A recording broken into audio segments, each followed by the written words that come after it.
Ladies and gentlemen, thank you very much for coming out to Spine Indie Bookstore and Cafe for our Friday night author showcase.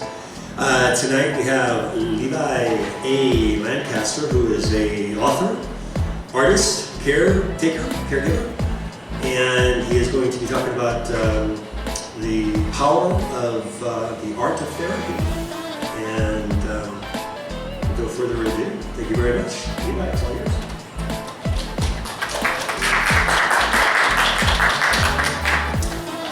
Thank you, everybody, for spending a portion of your evening with me. My name is Levi. As he said, I am a caretaker, artist, author, and business owner. My focus is driven by life experiences and mental health, fine art, writing, inspirational, motivational topics, and all things business, of course. I'm a dual degree holder in hospitality, management, and interior design. I've spent 30 years taking care of a mentally disabled parent. Colorful Realities is my first novel, which I'm talking about tonight. I also have an ebook called Selling as an Art that has been published. My book walks the reader through art therapy, mental illnesses, and trauma. It explains how art is beneficial to the overall well-being of a person and how you can apply it to your life. My personal goals are ending the stigma of mental illnesses and showing the importance of art in relation to mental well-being. I hope to inspire using a high degree of emotional intelligence, sharing stories and making meaningful connections.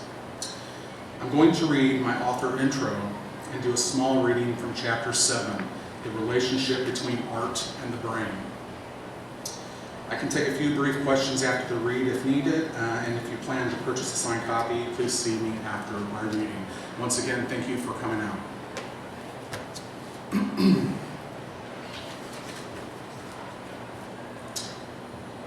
Levi Lancaster, born in the United States of America. At the age of 28, my mother was diagnosed with chronic paranoid schizophrenia. At that point, I was 13 years old, dealing with my mother's mental condition and my sexuality as a gay male adolescent. 7 years with extended psychiatric stays, a plethora of medical visits, enormous amounts of medications, and a hollow feeling that no one wishes to experience came to pass. But I knew there was no cure for this condition, so I fought it with love and will continue to do so in my daily life, expressing myself through my art. In reality, the emotional suffering we were experiencing had a profound impact on us and transformed both worlds throughout a single night, leaving long-lasting, colorful ripples. It took some time getting to where we are now, which is not calm and certainly not carefree, but a better place overall, always looking over my shoulder. I finished school 2 years ahead of schedule to care for my ailing mother. I worked my way up to a mid-level executive position with a restaurant chain where I began my 25-year career in leadership roles in numerous industries. I graduated with a 4.0 GPA from my hospitality management program. I suppose you get this done when you live with these concerns at such a young and impressionable age, and then discover you're on your own. That was, at the very least, my decision. Because they were all coping with and attempting to comprehend the workings of this dreadful sickness, I had no family help or proper support. Years later, I went to school and graduated with the same GPA in interior design. Even when confronted with adversity, it's difficult to envision what a person is genuinely capable of doing. Due to the strains of caring for my single, mentally disabled mother, daily household necessities, accepting my sexuality, and work-related anxieties, I ended up in the hospital myself. My first experience with caretaker burnout occurred at a critical point in my life. My paintings incorporate both controllable and uncontrollable abstraction processes, which is precisely what the sickness has taught me. While creating artwork and putting one's thoughts on paper is a planned and organized procedure, not everyone needs to be an artist to benefit from art therapy. Paints, brushwork, palm paint, wild, erratic strokes, paint explosions, or quiet, calm imagery can all aid in the recovery process. Art helps you grow as a person on many levels, and it keeps you grounded and in touch with your inner self in a crazy world. Art has evolved into a sort of meditation that teaches patience, whether we enter the art world or allow it to join ours. It is up to us. Now I'm going to read from chapter 7, relationship between art and the brain, and then I will open up for any questions that you might have.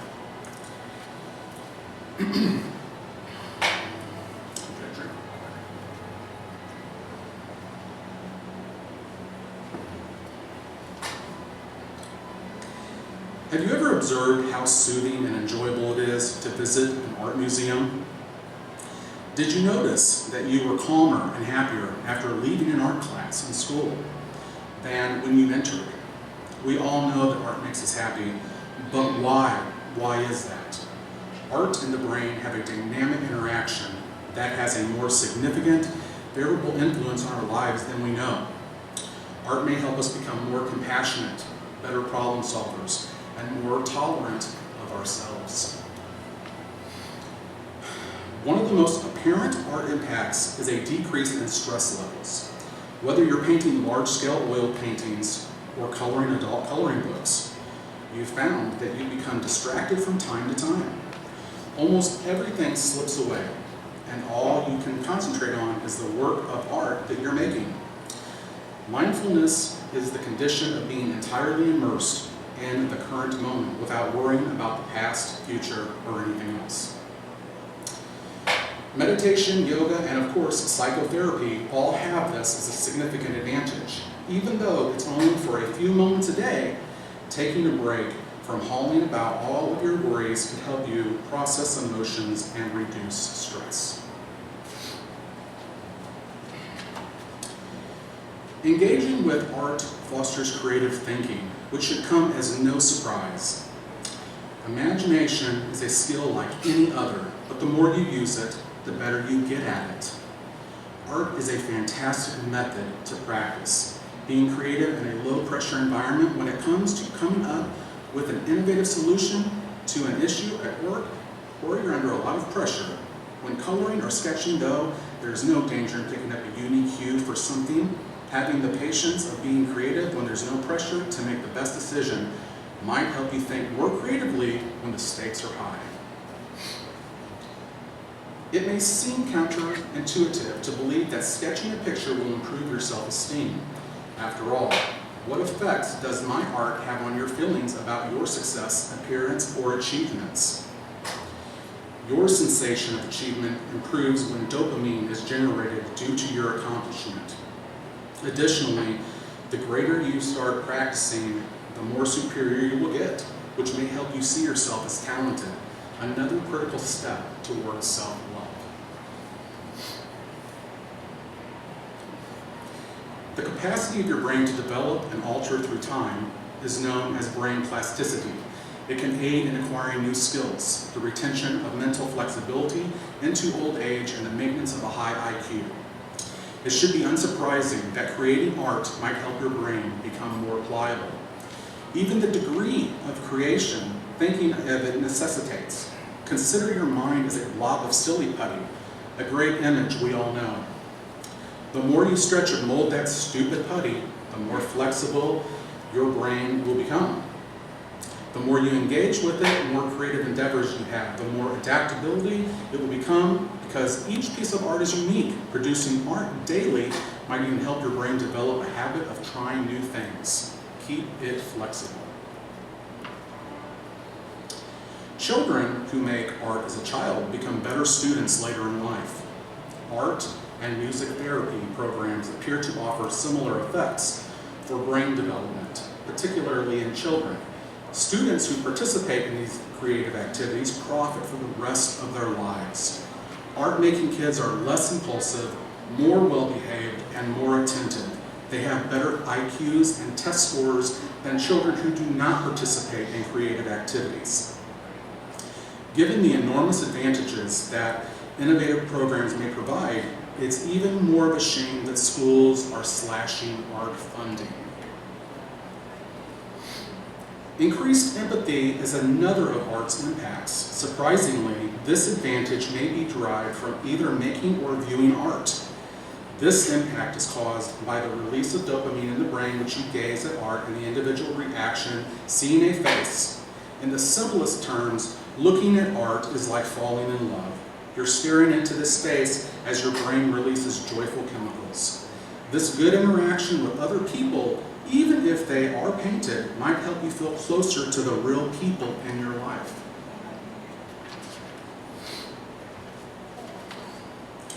Art may help you with your emotional and physical health in several ways.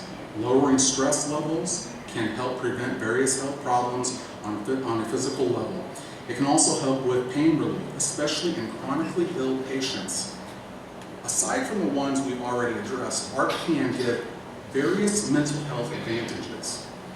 Dementia patients who create art are happier, more pleasant, and less sad. Art can also aid with depression, anxiety, PTSD, and other mental issues. Many of us associate art with what we did as children and what we might see in a gallery once every 10 years. However, several studies have demonstrated the connection between art and the brain is a powerful one that may change your life. You don't have to be a Michelangelo to get the benefits. All you need is a crayon and some paper. According to a growing body of scientific evidence, art appears to increase brain function. It elevates serotonin levels and influences brain pressure waves, emotions, and the neurological system. Art can change an individual's outlook and vision of the world. Decades of study have accumulated more than enough evidence to show that arts education positively influences everything from general academic success to social and emotional development, among other things. And according to research, the arts establish neurological networks that result in a wide range of advantages, including fine motor abilities, creativity, and enhanced emotional equilibrium. So now I will open this up for any questions from anybody out there. Levi, do you have suggestions on how to introduce children to art, to the arts, or people who might be suffering from dementia or other? I think the first step in any type of recovery is first, or wanting to learn that even for children, especially the children that have like schizophrenia or something that's mentioned in my book. I think it all starts with fostering that relationship with that child and understanding that, you know, whether they have a mental problem or not a mental problem, it all is going to start with the parenting, the love, the acceptance that they have, and the school funding, stuff like that. That's another big issue that, you know, people, you hear teachers all the time talking about, I had to buy my supplies. Why are the teachers buying art supplies for children? There's a big disconnect in our society. So things like this, and this is my point. This is what I'm doing, why I'm getting out there. So many things can be done, but it's very easy to close your eyes to it and look the other direction. You know, it's just one of those things. But you have to foster that. You have to treat people like they're people, even if they don't understand where you're coming from. And with children, it all starts there. You know, what's happening once we're gone, it's going to be from the people that were before my time. You know, so it's important to foster that at an early age, and, you know, try to at least give children, you know, the chance. Because if no one's not giving you a chance, how are you going to get anywhere? Do you have any more questions? When was the first time when you think you thought, I need to say something, I need to write a book, I need someone to hear my voice? Sure. So I actually started writing my book last year. So when I hit my 40s, you know, something clicked in my brain. And I realized that I have a story, and for me not to tell it and share it and give other people hope and inspiration, it would be wrong of me not to do that. So, you know, I spent my life taking care of my mother. And so it only makes sense for me to go that extra step, since I've already lived it and experienced it, to take that step and get out there for other people that can't or that are afraid to.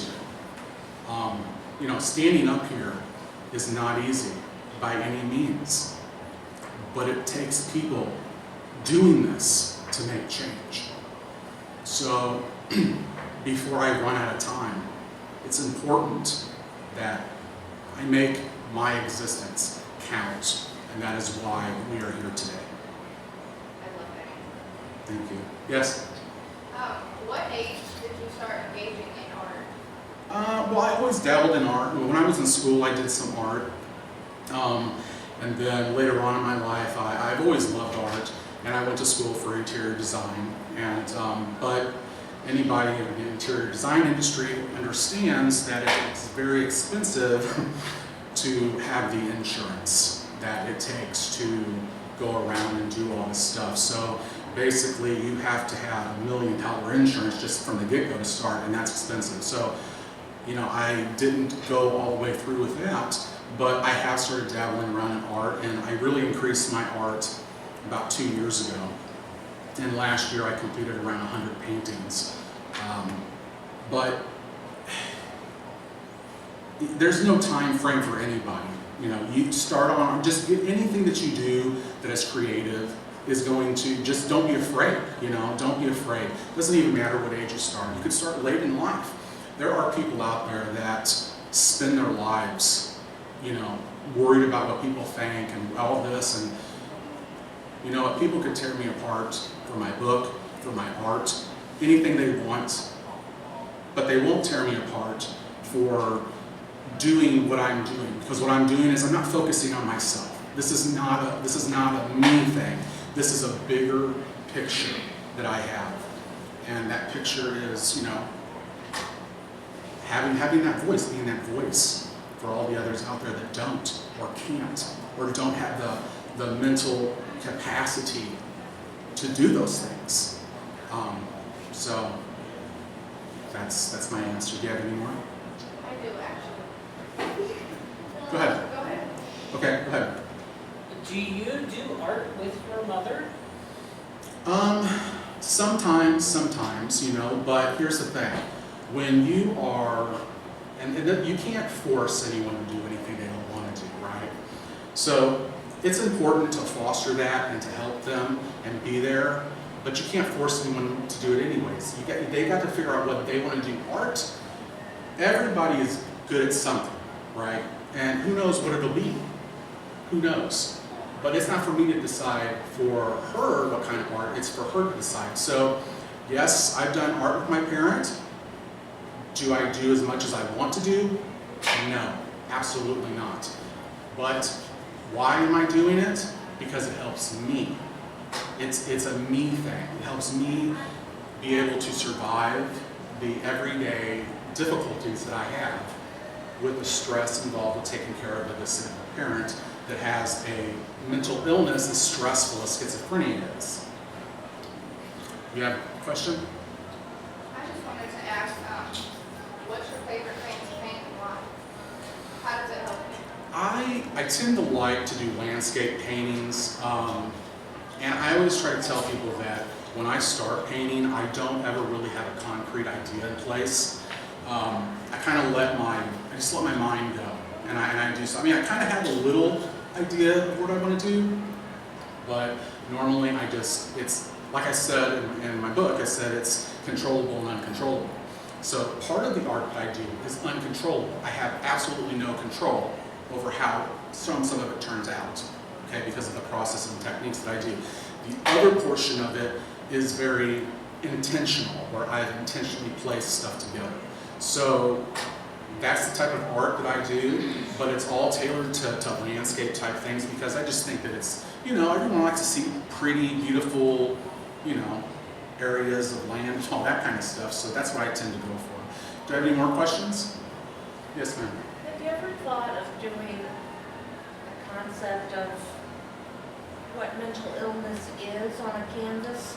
Either doing you and your parent on an abstract, or, something that represents what you're dealing with? I haven't. I have not really done anything like that. My focus, because when I create art, it's not necessarily to focus on the illness or on the disability.